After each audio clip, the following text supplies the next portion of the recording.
నమస్కారం. Doctor Rao's dental YouTube ఛానల్కి స్వాగతం, సుస్వాగతం.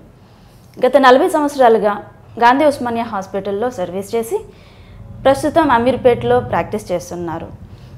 సో డాక్టర్ నాగేశ్వరరావు గారి ప్రధాన ఉద్దేశం ఏంటంటే సామాన్య ప్రజలకు కూడా దంతాల పట్ల అవగాహన కల్పించడం ఆయన ప్రధాన ఉద్దేశం. సో ఈరోజు మరికొన్ని విశేషాలతో డాక్టర్ నాగేశ్వరరావు గారిని అడిగి తెలుసుకుందాం. నమస్కారం డాక్టర్. నమస్తే అండి.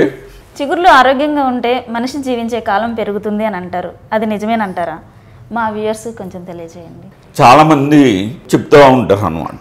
అంటే ఇప్పుడు నోటి ఆరోగ్యం అంటే నోట్లో పళ్ళు, చిగుళ్ళు, తర్వాత నాలుక, అదేవిధంగా బుగ్గ చర్మం అంటే ఓరల్ హైజిన్, నోటి యొక్క ఆరోగ్యం బాగుంటే ఇప్పుడు మన యొక్క శరీర అవయవాలన్నీ కూడా మంచిగా పనిచేస్తాయి.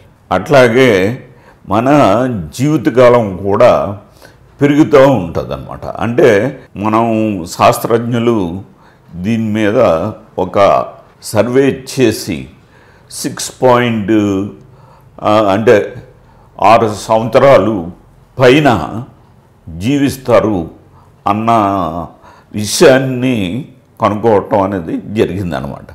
కాబట్టి ఎవరైతే ఈ పళ్ళని, చిగుళ్ళని మంచి ఆరోగ్యంగా ఉంచుకుంటారో వాళ్ళ యొక్క జీవితకాలం ఒక 6 సంవత్సరాల పాటు ఎక్కువగా జీవిస్తారు అనే విషయాన్ని శాస్త్రజ్ఞులు తెలియజేయడం అనేది జరిగింది. ఈ వీడియో మీకు నచ్చినట్లయితే షేర్ చేయండి, లైక్ చేయండి, సబ్స్క్రైబ్ చేసుకోవడం మర్చిపోకండి. నమస్కారం.